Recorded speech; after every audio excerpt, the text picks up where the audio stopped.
I thought of killing my husband. Okay, I worked with this woman at work who killed her husband and did not serve time because she had so many witnesses how she was abused that they let her go free. That was the first time she felt free after 25 years of abusement. That is why I thought about it, but it was not in me. I had too much compassion for him.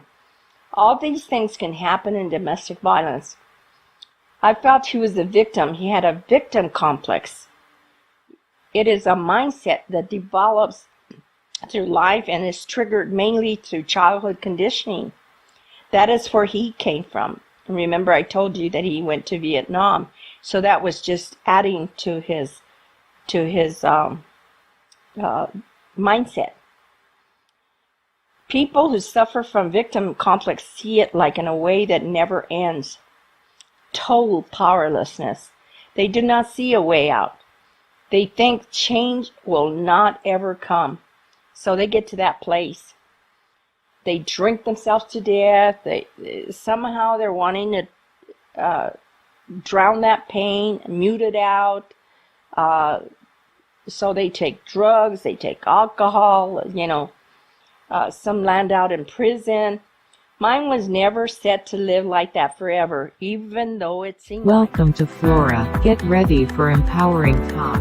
Welcome to Flora, the talk that will empower you, it will inspire you, it will encourage you, and it will lift you up.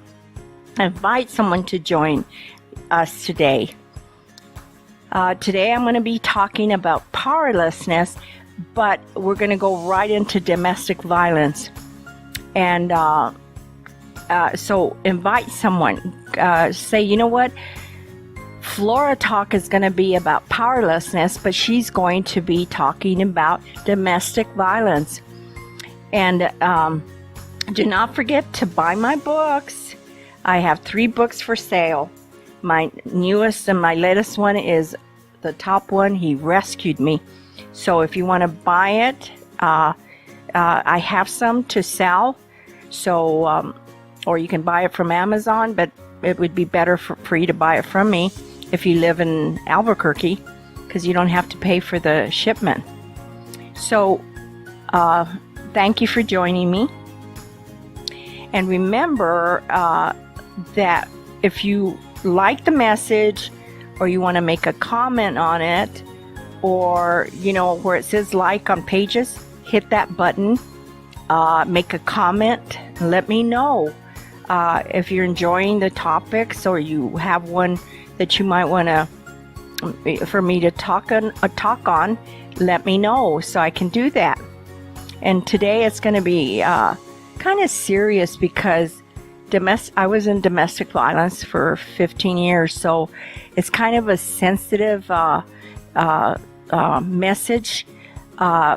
But at the same time, it's a victorious message because I was able to get in and get out, and I got out victorious.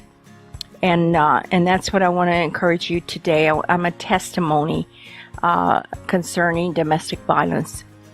So you can watch me on YouTube, and on YouTube you can subscribe. Like if you hit subscribe, my messages will go directly to your email. So that would be convenient.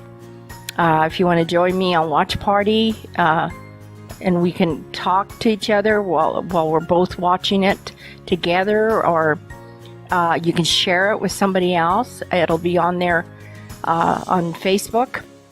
So you can share it at any time you want and watch it at any time you want. So join me today with the topic powerlessness, but like I said, it will go into domestic violence. When we feel powerlessness, it's because a person or a situation somehow makes us feel defeated or powerless. I personally came out of a domestic violence life, even though it's been a lot of years that I did, but you never forget where you came from. The definition of domestic violence involves violence or abuse by one person against another in a familiar or intimate relationship. Domestic violence is most commonly thought of as an intimate relation, a partner. Violence, it can also include violence or abuse from a family member. The description is intimate partner violence. Includes the following acts as inflicted or caused by a current or a former intimate partner. Actual or threats of physical violence, actuals or threats of sexual violence, emotional or mentally abuse, name calling or put downs, threats to outer persons, sexual orientation to family, work, or friends. They manipulate you to think a different way. We fall for the lie. The pattern of an abusive person is why so many have a hard time leaving the person that is abusing them, because they start to stalk you. They call you extensively. They text you. They email you. They check daily activities using every means to track that person's location. They do financial abuse, withholding money, ruining credit, stopping a partner from getting or keeping a job. That was going to happen to me, but I was smart enough with God's help, that I protected my credit. It wasn't easy, but I feel like I found favor with the people that I had to communicate with concerning my record, because I wanted to always have a good credit no matter what. So I was able to manage that. I was determined to keep working, because if this marriage was going to fall apart, I needed to take care of my children myself. So I was always thinking about the future. He tried hard for me to quit my job. I remember he would try to talk me into quitting my job. I was working 40 hours a week, and I compromised, so I went to 24 hours a week. They want you all to themselves, and it's sad, but that's what a domestic violence situation looks like. Intimate partners can include current or former spouses, boyfriends or girlfriends, dating partners, sexual partners. Domestic violence can occur in heterosexual and same-sex relationships. And I ministered to a homosexual person that had 2 partners. They were physically and verbally abusing him. Domestic violence statistics and facts. There's statistics and facts. National domestic violence statistics, and I'm going to give you some, but I was trying to get the ones for now, but I was only managed to get the ones for 2017, 2010. So eventually I'm going to keep looking for the statistics and facts for what's going on in 2020. 1 in 4 women and 1 in 7 men will experience severe physical violence by an intimate partner in their lifetime. And this was happening in 2017. So it's probably increased now. 1 in 10 women in the United States will be raped by an intimate partner in her lifetime. And this was in 2010. I was fortunate that never happened to me. I didn't experience that. Approximately 16.9 of women and 8.0 of men will experience sexual violence other than rape by an intimate partner at some point in their lifetime. And you say, you mean men get raped? You mean men get sexually abused? Yes, they do.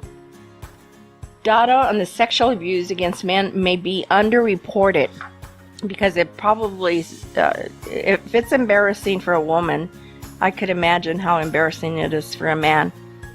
An estimated 9.7% of women and 2/3 of men have been stalked by an intimate partnership during their lifetime.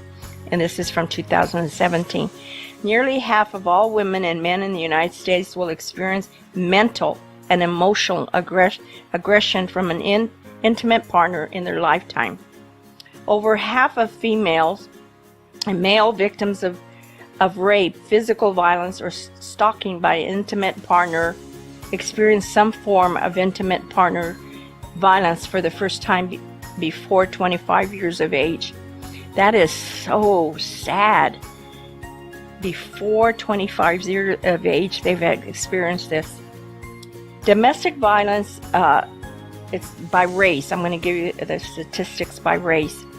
Almost half, 47.5% of American Indian, Alaska Native women, 45.1% of non-Spanish black women, black women, 37.3% of non-Hispanic white women, 34.4% of Hispanic women, and 18.3% of Asian Pacific Islander women experience constant sexual violence, physical violence, and are stalking by an intimate partner. And this is from 2017. So everything has probably increased since 2017.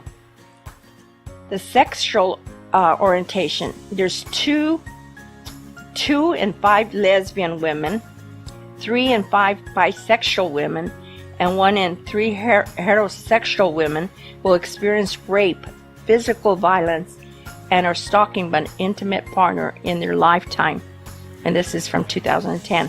1 in 4 gay men, 1 in 3 bisexual men, 1 in 10 heterosexual men will experience rape, physical violence, or stalking by an intimate partner in their lifetime. So this is just from New York.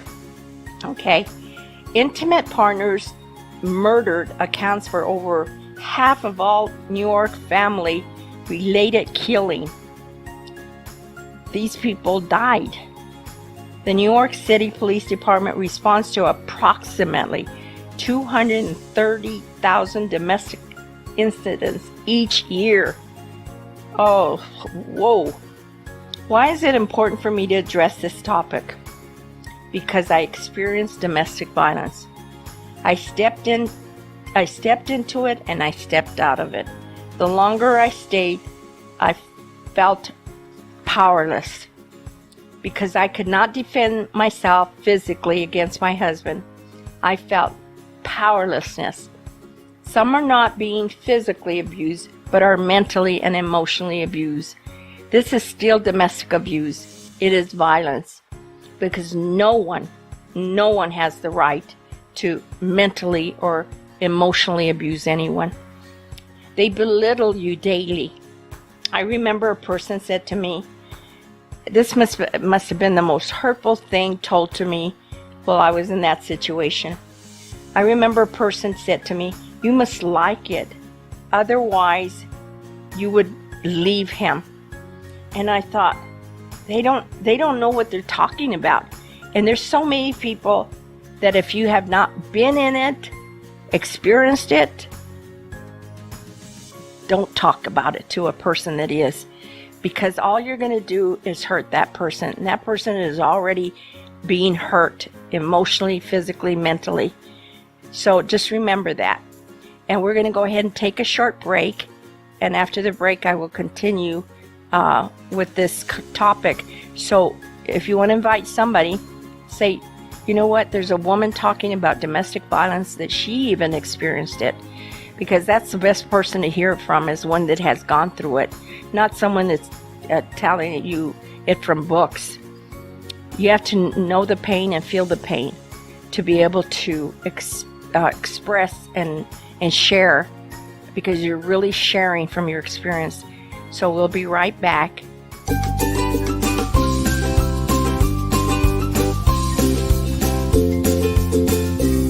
Welcome back to Flora, the talk that will empower you, it will inspire you and encourage you and lift you up. And today my topic is powerlessness, but I'm really going towards domestic violence because it's an important subject, because I thought about it and I said, this is probably the right time to talk about it, because I hardly ever talk about it because it's like in the past. I've already been healed. God has already done a miracle in my life. But, you know, we can't forget where God took us out of. He delivered me from domestic violence. And I so appreciate what he did for me. So that's why I'm sharing it with you, because there's a lot of that going on right now. And it always has, but it's more now. So domestic violence, it means domestic abuse is when they belittle you daily. So just remember that. And where I left out was that the worst thing that was told to me is, well, you're staying with him, so you must like it. They do not know what they're talking about. In my heart, I do not think anyone enjoys being abused. I don't think there's a person that says, I want to be abused. To me, those words were abusive.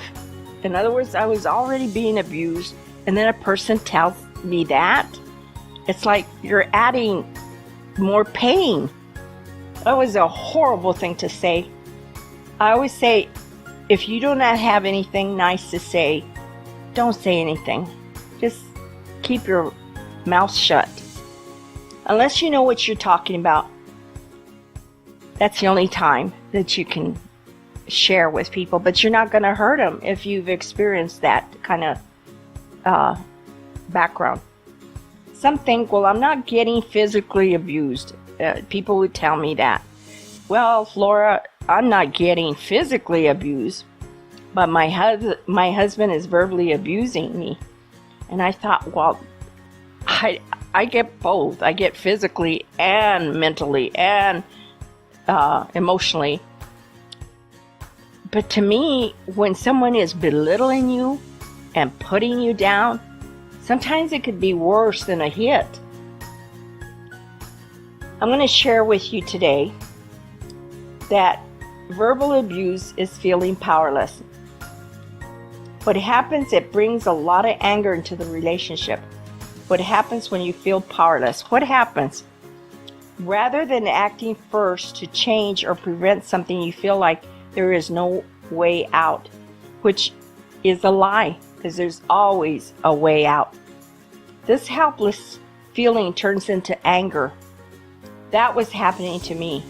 I did not like that, and I've already shared with you how I had a lot of anger in me. We're afraid to ask for help because he has injected fear in you by intimidation. And you think, how can a person do that? It's very easy. It's very easy, because when you care about someone, you want to please that person. They convince you cannot make it financially, so you stay in that environment. And you know, it's weird because my husband used to do this to me. He would go buy a new car, and he knew I was a very responsible person. He knew that I would pay for the car, so he would entrap me by getting me in a bill, and I would think, I'm going to lose the car, I'm going to lose my credit. So all those things would run through my mind. So he knew how to manipulate me by keeping me trapped. And then you might feel life is unfair. But let me tell you about that. The person who says this a lot sees himself as a victim of circumstances. They believe that everything in life is against them. I had a hard time seeing myself as a victim, even though I was getting abused physically, emotionally, mentally, financially, and spiritually. I was a victim.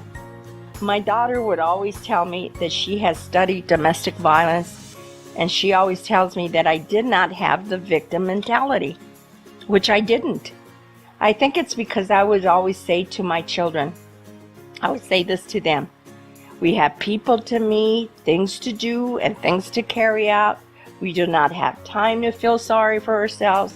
No self-pity parties. So one day I was overwhelmed and I wanted to feel sorry for myself. I just wanted to feel sorry for myself. And my children snapped at me right away. They told me, Mom, we do not have time to feel sorry for ourselves. We have places to go, people to meet. We have things to do, my children told me. And I just burst into laughter. I also used to say to them, we will make the time to get healed when I get out of this mess. Because I knew there was going to be a time to be healed, because when you're wounded so much, you have to get healed. And I say that every single week. But in the meantime, I was doing everything I knew to do to get out. And I did. A victim is a person harmed, injured, or killed as a result of a crime or an accident or other events or actions. I thought of killing my husband. Okay, I worked with this woman at work who killed her husband and did not serve time because she had so many witnesses how she was abused that they let her go free. That was the first time she felt free after 25 years of abusement. That is why I thought about it, but it was not in me. I had too much compassion for him. All these things can happen in domestic violence. I felt he was a victim. He had a victim complex. It is a mindset that develops through life and is triggered mainly through childhood conditioning. That is where he came from. And remember, I told you that he went to Vietnam, so that was just adding to his mindset. People who suffer from victim complex see it like in a way that never ends. Total powerlessness. They do not see a way out. They think change will not ever come. So they get to that place. They drink themselves to death. Somehow they're wanting to drown that pain, mute it out. So they take drugs, they take alcohol, some land out in prison. Mine was never set to live like that forever, even though it seemed like it. A victim complex or a victim mentality describes a personality trait of persons who believe they are constantly the victim of the harmful actions of others. In other words, they're always in a pity party, feeling sorry for themselves, even when made aware of evidence that it is a lie. You can always be empowered. Always. Don't ever think that that there's no way out, because there is. You cannot. Most people go through normal periods of simply self-pity as part of the grieving process. For example, powerless has one of the lowest emotional feelings. The energy in the body feels stuck and there's hardly any flow of energy. I felt that way. But similar to other emotions, there is nothing wrong with feeling powerless. It only becomes harmful when we do not let go of the emotions and do something about it. The feeling of powerless can lead to anxiety and depression and cause harm to our body if we keep holding on to it. However, the issue is when we feel powerless, we tend to stay stuck in the state for a long time. I was in my situation for 12 years. I got separated, and then another 3 years, I was married to him for 15 years. We have a belief that nothing will make a difference. We are so obsessed, determined, set at our own problems that we're blind to the solution. Even when someone offers us a solution, that was not me. I was looking for a solution, but there's many that you give them a solution and they just don't. We might dismiss it and not think that it will not work. I tried everything. I remember a lady told me, "You have done in 5 years what I did in 25 years." I was determined to get a solution. That is why people who feel helpless often find it difficult to get out of the state they are in. They cannot help themselves. and others cannot help them. And just remember that. To me, domestic violence is like a drug addict, like an alcoholic. Sometimes they're in such deep bondage and obsessed that they have a hard time getting out. But it doesn't have to be that way. But if we just shift our feeling and focus a little, the solution is just around the corner. I remember when that happened to me. It might not be the perfect solution that we are looking for, but once we increase the determination state, we will start to see more and better solutions to our problems. So just keep that in mind. We have all been through disasters that make us feel powerless and helpless. Before we discuss how to deal with, here are common examples of feeling powerless. When I was raising my children, we had some tough times, so we never gave ourselves to self-pity. I would tell them, we do not have time to feel sorry for ourselves. And then another thing that I would do is that we were very disciplined. The three of us were very disciplined. We were never late I was never late to work. They were never late to school, because I always made sure that we were never late because we were so well disciplined. And then they did the homework. I never had to tell them, do your homework, because we were three disciplined human beings. And I remember that. And so we never were late. And we lived a rush life. The three of us were involved in meeting people, going places. I used to tell my children could never be late. So we're always rushing because all three of us were busy doing something. This was the beginning of my separation from my husband. I had to drive them to school, drop them at school every day. I drove them every day to school, and the school was far. So I had to sacrifice in many ways to be disciplined and for my children to have the best. They were so disciplined that one day they said, "Mom, we cannot be late." And I was rushing. I stopped and pulled over, and my kids said, "Mom, we cannot be late." I started laughing because they were great students. I tell them, "Boy, you guys are such great students." In other words, they learned everything that I was teaching them.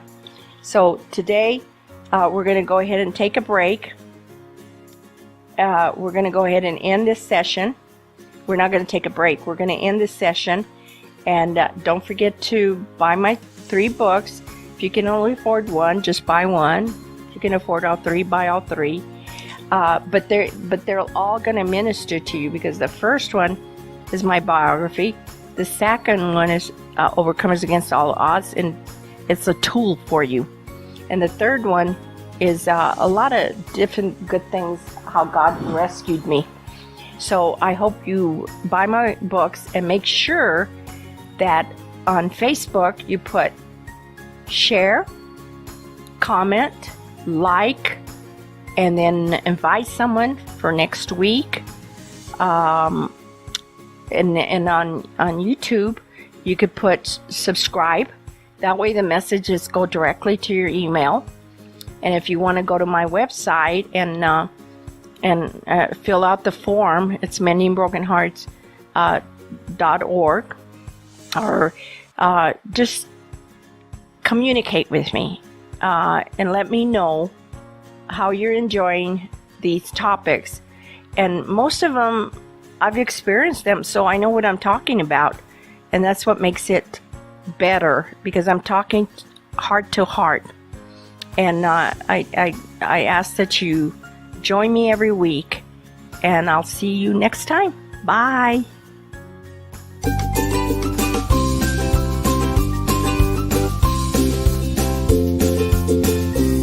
Hello, this is Flora, and there's a demand on the topic on domestic violence. It's a popular demand, so I want to do like a bonus section so that I can go into more details, because I have some stories that are pretty horrifying, that I knew these people. So I wanted to share this with you, because we kind of want to scare people not to live that way. And there's been people that have gone through major losses because of domestic violence. So I wanted to add this to it. And let me know what you think of the stories, because they're pretty bad. Anyway, I was talking about my children being disciplined, and how I had to laugh because, they were learning everything. And to this day, that's why I'm saying that I just am so blessed. And I thank God that I did the right things, because I was with my children today. It was my daughter-in-law's birthday, and I was watching my children, and I was thinking, they're so together, their spouses, my son's children, and it's hard to think that we came out of a domestic violence a mess. And my husband was a drug addict and alcoholic and abuser and everything, and to see my children, it's like we didn't even have that past, but we did. And that's why I'm here giving you the bonus section, because it's in demand. The victim complex reveals in the attention, and this is important to know, and their two most favorite emotions are praise and pity. I received neither.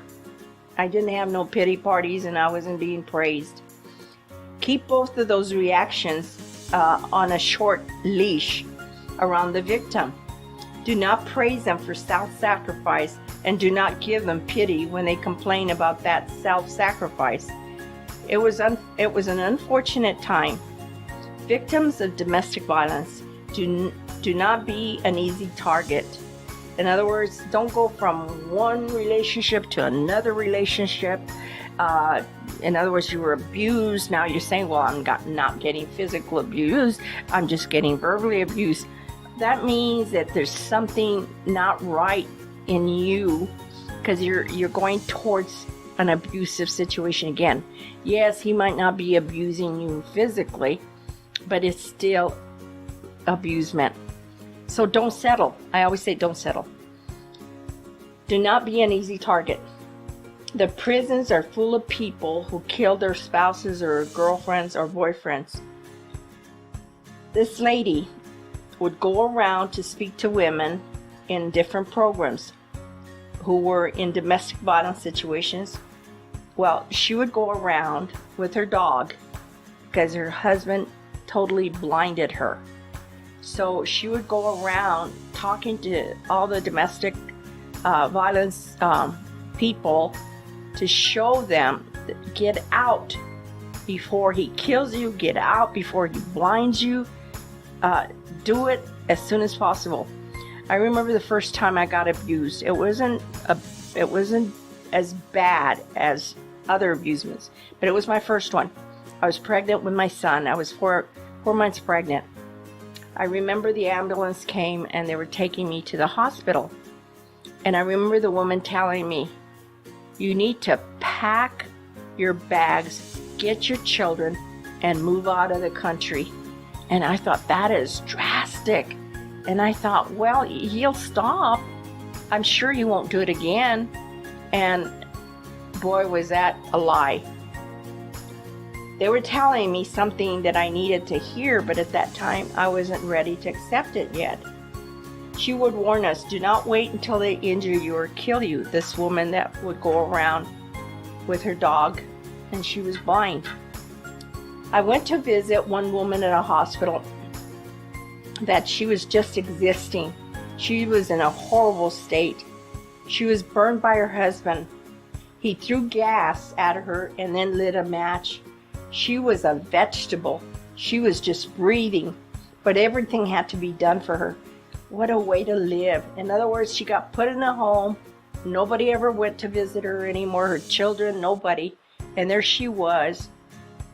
I mean, you should see her. I saw her face. You couldn't even tell it was a face. It was just a sad situation. You can get severely injured. They can rob you out of your beautiful future. You can get into an accident. A person can get killed. Like the lady I worked with killed her husband. Parents have lost their children through domestic violence. What a loss. We have many wounded people because of domestic violence that still need to be healed. Do not be fair game and easy target. Do not sacrifice your valuable life for someone that is abusing you. Value yourself. You are valuable. Do not allow a disaster to happen before you leave this life, a tragedy, an accident. You do not want to destroy your life or your children's life. Set yourself free while you can. You're the only one that can do it. Nobody else can do it for you. Get help at once. Don't wait another minute. I thank God. God rescued me. And that's how this book and all these books came about. Because God did such a miracle in my life and my children's life. Every day I get emotional when I think about the work that He did through us. But I want the same thing for you if you're listening right now. I don't want you abused one day, 1 second more, because it's time for you to get out. A victim is someone who has been hurt or killed. Not all victims survive. Victims and crimes happen every day. You hear about it in the TV all the time, in the news. Someone just got killed. In fact, the other day I heard that a policeman got called because he got a call on a domestic thing, and he got there and he got shot. A victim is someone who has suffered as a result of someone else's action or belief, or as a result of unpleasant circumstances. Why do people feel powerless? You have to address your thoughts. You have to address your thoughts. Another way to work with your thoughts is to pay close attention to how they lead to feelings of hopelessness and powerlessness. For instance, maybe you start magnifying the negative and not even thinking about the positive aspects of a situation. Maybe you start thinking horrible thoughts. What if I fail? What if everything goes wrong? What if it's a complete disaster, like it always is? Nothing has ever worked. I had this nice lady that attended my church in Los Lunas. She was a beautiful lady inside and outside, and so were her children. All her children were just sweet, kind people. And some of them were so pretty. I remember she had 2 daughters. The one with long, beautiful hair, green eyes. The other one had dark hair and green eyes. For some reason, they all had green eyes. And I was able to minister to the son. I met the one that I'm going to share with you what happened to him. I had the fortunate time to meet them all, but I wasn't fortunate to help them all, because you can't help everybody, but I sure remember the whole family. She loved the Lord. The mom loved the Lord. Her daughter lived with a husband that constantly abused her, verbally and physically. She had been married, I think, 25 years. This girl was beautiful. She had the longest, prettiest hair and green eyes. And then she was always smiling. She had a beautiful disposition, even though she was living like that. And I can relate there, because I used to go out there and people thought I was full of joy and happiness, because we hide it under that smile. She finally decided to divorce him after 25 years. The night before, she had to go to court the next day to finalize her divorce. And that took a lot of courage for her. It took a lot of courage. And she finally took the courage to do it. So her husband came by that night. He had a restraining order. He talked his way into the house. The mom, the dad, the brother, and her children were there. He went to abuse her, and of course her brother and her father went to help her. And he stabbed the brother and killed the dad. 2 deaths took place. The father died and the brother died. And he was such a nice guy. He was young. He was the youngest one in the family. By the time the ambulance came and the police showed up, her brother had bled to death. Thank God she and her mother survived, and the children were not harmed physically, but they were emotionally. I counseled her and her mom way after this incident happened. In fact, they were in court at that time. My heart hurt for both of them because they were both such nice people. In fact, I wished I could find out where they're at now. Maybe one day I'll search them. I thank God every day that leaving my husband did not end up that way. And honest to God, I give all the glory to God. We have to start somewhere, even if there are baby steps. So we have to start somewhere. We can suddenly feel helpless and powerless when taking action feels overwhelming.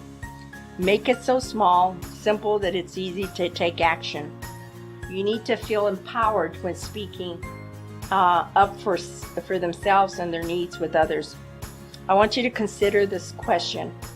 When we feel powerless, we often criticize and shame ourselves for past mistakes, bad decisions.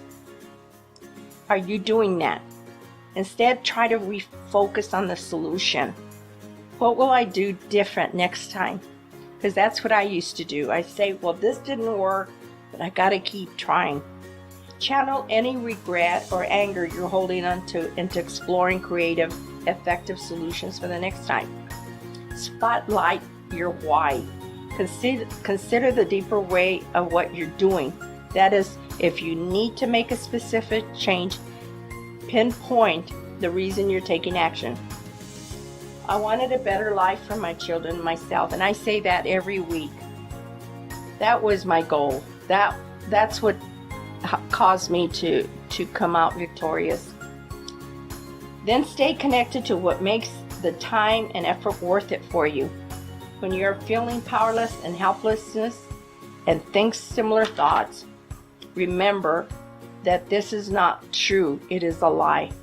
Remember that this is your fear asking or ears of ridiculous statements you have heard. Remember that you can take action no matter how small a step might seem, because I used to do that. Everything counts, so don't think that it's not counting because you might think it's not working. Eventually, you'll get out.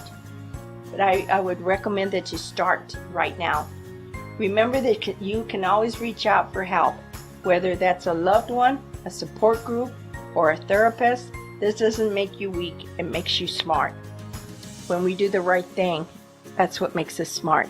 So I hope this will go a long ways, and I pray that if you're in a domestic violence situation, I pray that you reach out and get help. And I'll see you next week. Bye-bye.